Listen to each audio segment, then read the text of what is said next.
Hi, Bob Lemaire here, Passport Acadiana.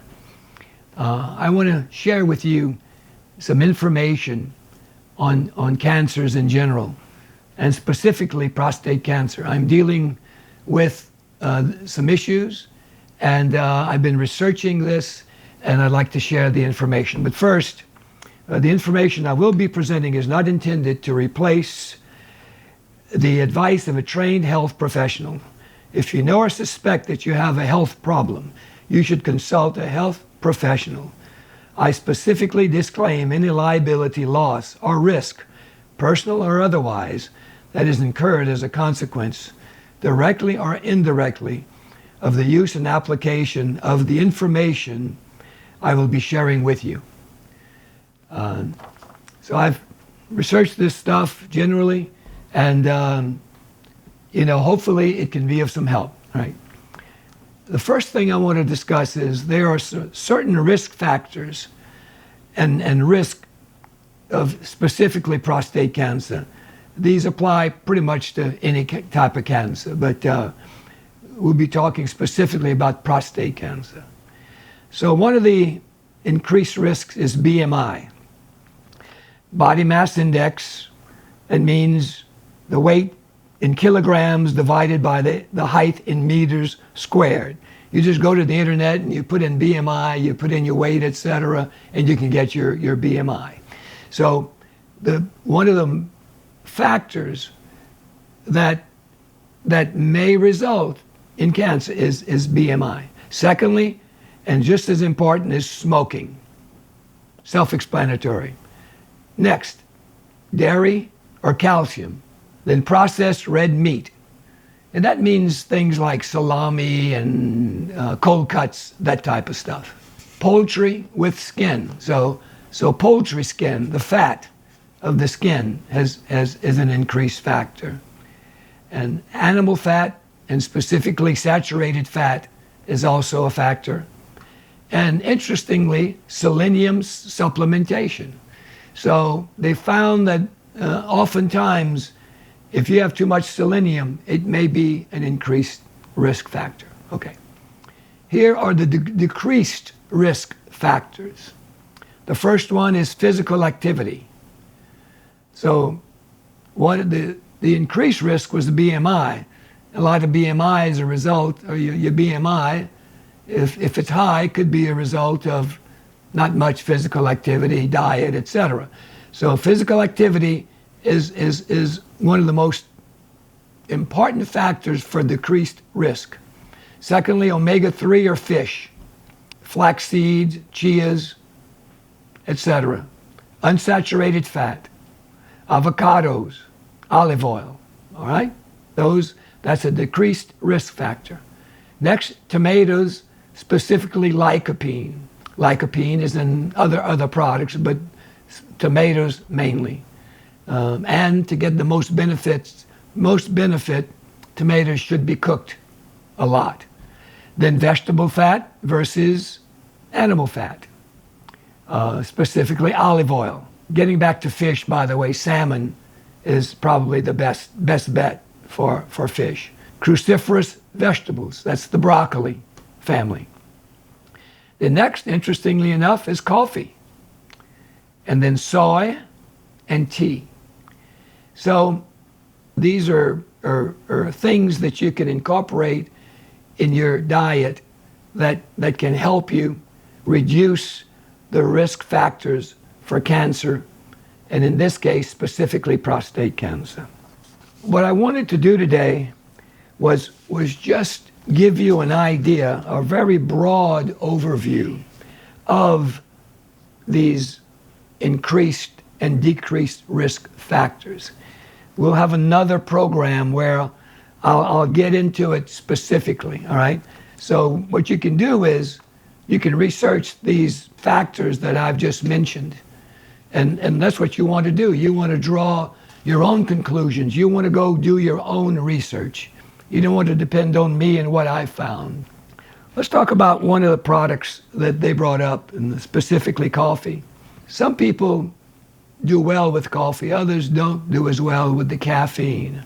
But there's the product, there's the coffee Purity Coffee specifically makes a coffee called Balance, and you can get it from other folks as well. Balance is tested, so when you're using the coffee beans, you're not dealing with mold, etc. So we drink this specific brand. Although Rev, I think Rev has a similar product, and I'd have to check with Rev on whether they test their product or not. But interestingly enough, what Balance is 1/3 caffeinated beans and 2/3 decaf beans. So what happens is you get the minimum amount of caffeine, but you get the maximum amount or the same amount of the good stuff, the chlorogenic acid, the trigonylene, all the antioxidants, the good stuff that makes coffee good. So it's recommended you drink 4 or 5 cups a day, and if you drink 4 or 5 cups of caffeinated coffee, I think that's too much caffeine. So if you're drinking Balance, you're getting about 27 grams of caffeine and 50 of trigonylene, 111 of CGA or chlorogenic acid, and 118 milligrams of polyphenols. So you see where 4 cups are going to get you all these the good stuff and minimize the caffeine. Recently, I came across 3 products that I'm incorporating into my fighting cancer protocol, and I will discuss them with you. I'd never heard of these 3 products until I was exposed to them, until I started doing some research. The first one is humic extracts. Humic extracts have many potential benefits. They may have anti-inflammatory and immune stimulatory properties. Antioxidant. Humic acids are strong antioxidants that can remove free radicals from the body, restoring cell balance. Cancer protection. Humic extracts may protect against cancer and related viruses by destroying cancer cells and decreasing cell proliferation. I remember being exposed to this 30, 40 years ago, but had no idea. I wish I would have kept doing it the whole time, but that's this. Then the second product is modified citrus pectin, MCP. Modified citrus pectin is a soluble fiber derived from citrus fruits that may have several potential benefits, including, by the way, this is taken from the peel of citrus fruits. And you can actually take peelings and cook it and make this stuff yourself. But here it is as a supplement. So here's one of the benefits: cancer. MCP, modified citric pectin, may help suppress the growth and spread of cancer, including colon, breast, prostate, and melanoma cancers. It may also affect cancer cells' resistance to chemotherapy. So again, I'll be having radiation, and so what I'm trying to do is trying to eat what I should to strengthen me for radiation therapy, and then eat this stuff after the radiation is over to get my body to fight and prevent the cancer cells from coming back. I'll be starting radiology in about a month or so, and let's see, today is actually Labor Day, and I'll keep you informed of my progress. I think it'll be sort of interesting to see whether some of these products and what they do to my body. So interesting concept. I hope you guys will tune in to my channel and see how old Bob's doing. All right, next, cholesterol. MCP may lower cholesterol levels. MCP may help stimulate the immune system. It may remove heavy metals from the body. Fibrotic diseases. MCP may help reduce fibrosis in the kidney, liver, and adipose tissue. Blood detoxification. MCP may help detoxify the blood. Cellular health. MCP may improve cellular health. By the way, some of the side effects of taking large quantities of MCP may include diarrhea, stomach pains, and gas. Pretty insignificant as far as I'm concerned. So anyway, that's that. That's MCP. We've talked to you about the blood type diet. So Dr. D'Adamo has come up with a product called Trehalose Complex. It's called glyconutrient formula to promote healthy brain and nerve function. The ingredients are trehalose, D-ribose, and modified citrus pectin. So if Dr. D'Adamo is starting to recommend this stuff, it makes me a firm believer in it. You can also get it from the blood type diet. Go to the website, very important. We've discussed this before, and you can go to the Passport Acadiana, and you'll find 3 different YouTube videos on blood type. But find out your blood type, one of the most important things you can do. And if you eat according to the blood type, you'll have a much better chance of living a long life, in my opinion. Okay, so 2 products here, all right. Okay, the third product is hydrogen water. So let me just tell you what they say. Here's the takeaways. Hydrogen water is regular water that has extra hydrogen added. It's also called hydrogenated water and hydrogen-rich water. You can buy it, get a machine that makes it at home, or use hydrogen tablets dissolved in regular water. That's what this is. It's a hydrogen tablet that I take 3 times a day. I dissolve it in a glass of water, drink it down 3 times a day, morning, noon, and night. Some studies suggest that hydrogen water has antioxidant and anti-inflammatory effects, as well as other health benefits. Researchers are looking at its ability to treat a number of conditions, including heart disease, cancer, COVID-19, liver problems, and mental health disorders. The early results in some cases are promising, but much study is needed. Let me just talk about a couple of these things. Improve athletic performance. Hydrogen water is said to increase energy, reduce inflammation, and reduce recovery times after workouts. A 2024 review of several studies found that hydrogen water showed promise in reducing fatigue and increasing endurance. But some of the studies the reviewers looked at didn't show much improvement among those who use hydrogen water. So it may or may not work for you. Prevent disease. Hydrogen water may contain antioxidants that help prevent oxidative stress. Treat COVID-19. Hydrogen water showed potential in the treatment of COVID-19. It slowed down a type of immune response called cytokine storm, which can lead to organ failure. More research is needed to establish how well hydrogen water may treat COVID-19. Fight metabolic syndrome. A few studies have looked at how hydrogen water might look against metabolic syndrome, which plays a role in heart disease and type 2 diabetes. One found no impact on fasting blood glucose levels, but another study found that consuming water, hydrogen water, could reduce A1C, a measure of your blood sugar level, over 2 or 3 months. It also improved body mass index. It's found a few studies show that hydrogen water may help people who are getting dialysis for kidney disease. AIDS in mental health. A study of cancer patients found those treated with hydrogen water has less anxiety and improved mood.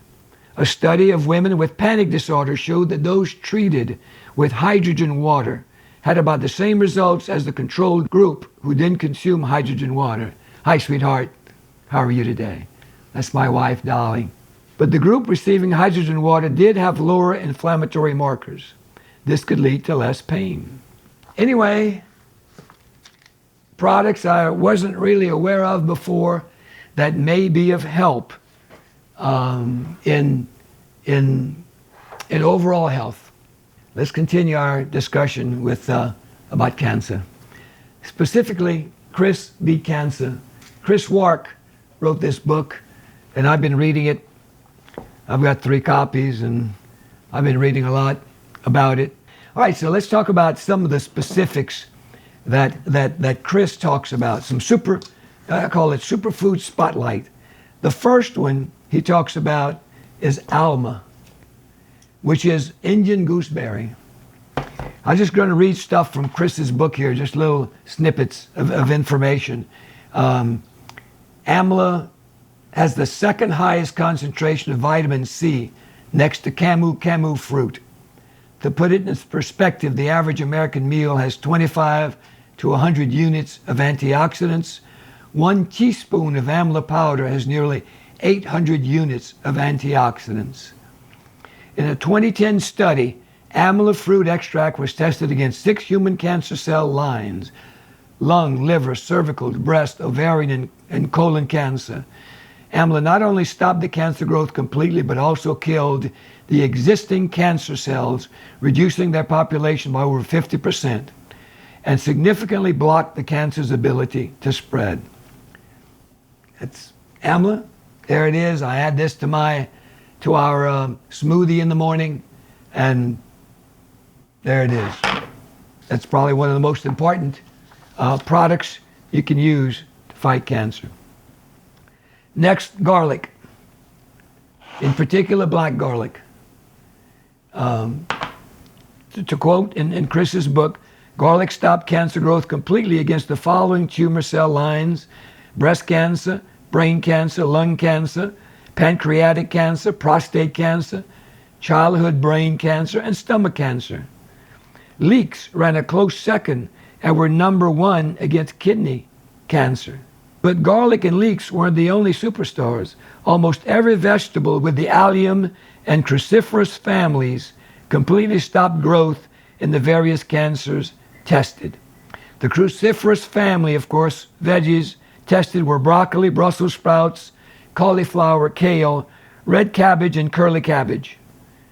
Spinach and beetroot also scored in the top 10 against many of the cancers tested.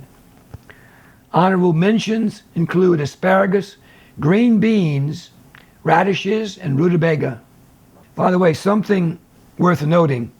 In this study, radishes were shown to stop tumor growth by 95 to 100% for breast and stomach cancer, but had no effect and may have even increased tumor growth in pancreatic, brain, lung, and kidney disease. So you see why it's important not to take what I'm saying and apply it.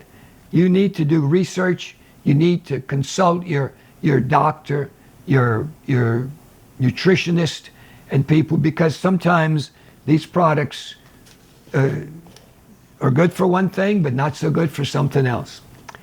Okay, so we already talked about broccoli, specifically broccoli sprouts. Broccoli sprouts contain roughly 25 times more sulforaphane and 100 times more indole-3 carbinol than mature broccoli, and can be found in the refrigerated produce department of most grocery stores, right next to the alfalfa sprouts. So eat some broccoli, but if you want to get 25 times more benefit, get the broccoli sprouts. Medicinal mushrooms is the next item. Some of the powerful anti-cancer compounds found in mushrooms, oats, barley, and nutritional yeast are polysaccharides called beta-glucans. Mushrooms have a powerful immune-boosting, health-promoting food, and daily intake of mushrooms may have significant anti-cancer properties for many cancers, including breast cancer. Estrogen-positive breast cancers need estrogen to grow, but simply eliminating estrogen from the diet may not be enough, because many breast cancer tumors can synthesize their own estrogen by converting testosterone to estrogen with an enzyme called aromatase. So these white button mushrooms, for instance, were shown to suppress aromatase by 60%, which was better than any other vegetable and mushroom tested. So these are the white popular button mushrooms. Next, turmeric. Turmeric is a very intense spice. And in India, Indians have roughly 9 types less melanoma, endometrial cancer, and kidney cancer, 5 times less breast cancer, 10 times less colorectal cancer, 7 times less lung cancer, and 23 times less prostate cancer than Americans. That is amazing. Turmeric is one of the most powerful cancer-fighting spices known because it contains the anti-inflammatory antioxidant polyphenol curcumin, which has been shown to inhibit growth of many types of cancer. Oregano is another spice that is highly antibacterial, anti-inflammatory, and anti-cancer. Oregano ranks as one of the top 10 highest antioxidant spices on earth. Garlic. We talked about black garlic. I'm repeating it. Again, I've got to get the black garlic online, and this happens to be the puree, but you can get it also in bulb form, and it's delicious. And at the end of the program, I'll show you how I take it. Cayenne pepper is another wonderful anti-cancer product. Cayenne pepper, like most hot peppers, contains capsicum. Like curcumin and turmeric, capsicum has been found to target multiple signaling pathways, oncogenes, and tumor-suppressing genes in various types of cancer models. And the hotter, the better. All right, there you go. Tea. The tea, specifically dandelion tea and green tea. Not black tea. Black tea doesn't have the same cancer-fighting properties, but these do. Hibiscus tea. Recent research has shown that hibiscus tea has an even higher antioxidant content than green tea. It is rich in phenolic acids, flavonoids, and anthocyanins.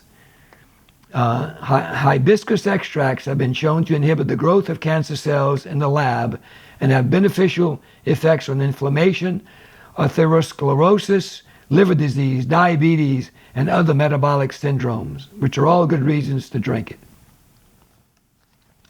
Okay, one other product, one other item that Chris discussed are nuts.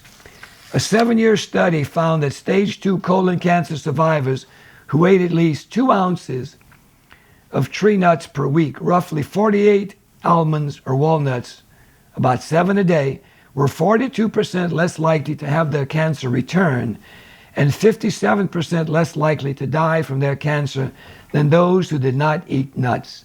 This benefit applied only to those eating tree nuts, almonds, walnuts, Brazil nuts, pistachios, and cashews, but not peanuts. Only blood type A's should eat peanuts. It's a void for all the other blood types. We're talking about peanuts. Roasting almonds doubles the antioxidant activity and phenolic compounds in almond skins. So that's a little side effect. Chris, by the way, also talks about parsley, and this is very interesting.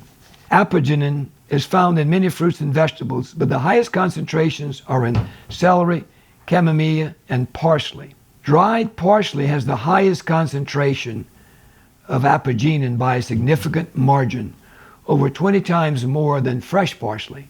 So when you use dried parsley for cooking or whatever, you're greatly enhancing the antioxidant benefits.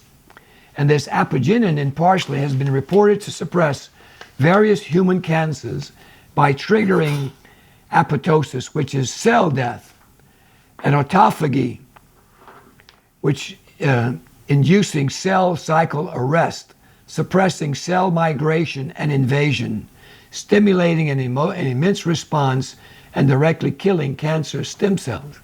So, people use parsley mainly as a little whatever an afterthought, but you want to do more than that with it, and it could help. Dolly has dementia, by the way, and this is her house, and she has the right to roam around, and I love the distraction, and I love her, and Anyway, back to black garlic. So I'll take about a tablespoon, and I'll take a boiled egg and put it on there. And not only am I getting the benefits of boiled egg, but the benefits of black garlic. By the way, if you have low blood pressure, you don't want to take, of course, garlic is thought to reduce high blood pressure, but don't take too much of it if you have low blood pressure. But this is how I eat it, and it's delicious.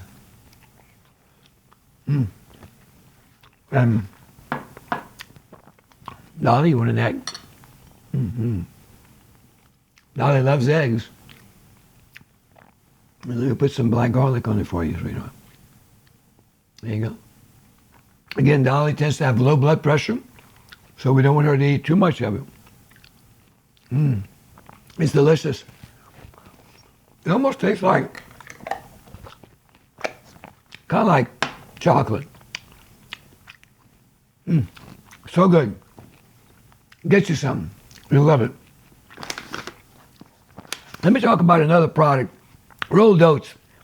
If you do rolled oats, I highly recommend you buy glyphosate-free oats. Glyphosate is a product that they spray, especially in the U.S., just about all grains. Well, this is a product from Canada. It's rolled oats from Canada, and it's glyphosate-free. So, glyphosate, very important. You don't want it in your food. You find this at Drug Emporium. Let me talk about some more products that we incorporate into our cuisine. Optimal Fruit and Veggie Plus. Optimal Health Systems is who makes this. Dr. Morvant talks about this in one of our videos, and this is a fantastic product. Again, you can read about it for yourself, but Optimal Fruit and Veggie Plus is a phytonutrient and highly potent antioxidant powder with 24 raw, freeze-dried fruits and vegetables. These are combined with organic juices, herbs, and natural flavorings to provide a great tasting powder. One serving of Optimal Fruit and Veggie Plus has over 13 times the antioxidant potency that the average American gets per day. It's an amazing product, highly recommended, and it's the most potent product I've found out there. To go hand in hand with that is BFF, the Blood Vessel Flexibility Formula. And this has creatine nitrate, some fiber, green tea caffeine, 99 milligrams for 3 tablets, and sodium bicarbonate, which is kind of an interesting product. One other product that I want to discuss is olive oil. Again, olive oil is very beneficial, and you can do the research yourself, but I particularly like Bragg's. And of course you can find it just about anywhere, but again, Drug Emporium is where I get mine. Okay, I hope that our discussion has shed some light on some of the products, some of the supplements, etc., that can add to a healthier lifestyle. I'll be doing more of these things and getting more specific down the road, but I wanted to do this first one, sort of an introductory video. So Bob Lemaire here, Passport Acadiana. Thank you very much for watching, and be sure to tune in. We've got great music. We've got other videos. We've got a fantastic documentary. Willie Francis Must Die Again. It's a really wonderful story. And Willie Francis was a black kid who supposedly killed a druggist in 1946. Went to the electric chair. The electric chair didn't kill him. And Dolly's dad, Mr. Bertrand de Blanc, took the case all the way to the Supreme Court way back in 1946 and 47. So an interesting story. Take a look at the documentary One more thing. I came across this product just the other day. My stepson is having some issues with breathing, and this is called the breather. And this reduces, when you use this thing, I never heard of it, it reduces shortness of breath. It strengthens your voice and promotes a safer swallow. It improves respiratory health. And I'll have more about this tool later, and I'll have a therapist tell you all about it. But it's really a fantastic tool, and anyone having breathing issues or swallowing issues, sleep apnea, this may help you immensely. It's called the breather. It's available on the internet. Okay, that's it. Talk to you guys later. Bye-bye.